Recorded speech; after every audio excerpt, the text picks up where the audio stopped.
naitwa Stoniki Kilel, muuguzi wa hospitali. Nafanya kazi kitengo cha upasuaji. Leo asubuhi tulipokea mtambo wa kuzalisha umeme na utatusaidia. Katika kitengo chetu tulikuwa na changamoto kubwa sana. Utakuta wakati wa kufanya operation umeme unakatika, au wakati wa kusterilize vifaa umeme unakatika.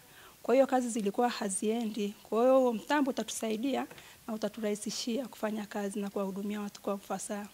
Habari, kwa majina naitwa Dr. Steven Shafrael Kweka, ni daktari naitoa huduma katika hospitali yetu ya Waso, na kwa sasa nasimamia kitengo cha watoto ICU private pamoja na huduma za bima. Kwa kweli tunashukuru sana kwa mdau aliotuwezesha kupata vifaa hivi, kwani kwa kweli hapo mwanzo tulikuwa na changamoto kidogo ya umeme especially katika jengo letu la watoto na ICU, lakini kwa vifaa hivi sasa nadhani tatizo letu litakuwa limefikia kikomo, limekwisha. Kwa tutakuwa na uhakika wa umeme na ambapo tutaweza kusaidia katika utoaji wa huduma especially wagonjwa wanakaa ICU na watoto ambao mara nyingi wanategemea mitambo ile ya oxygen.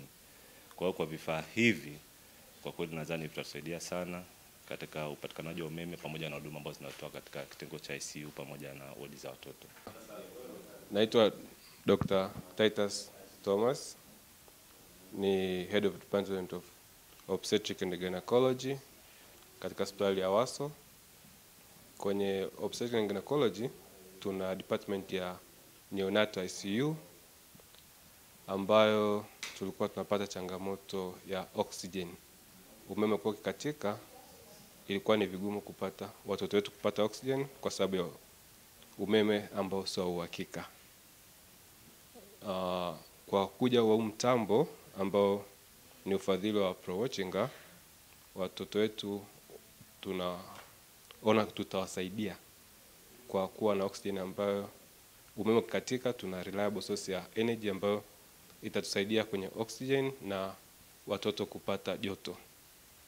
Pia umeme ulipokuwa unakatika tulikuwa tunapata changamoto ya theater kwa sababu unakuta mama unataka kumpeleka kwenye operation lakini umeme hakuna.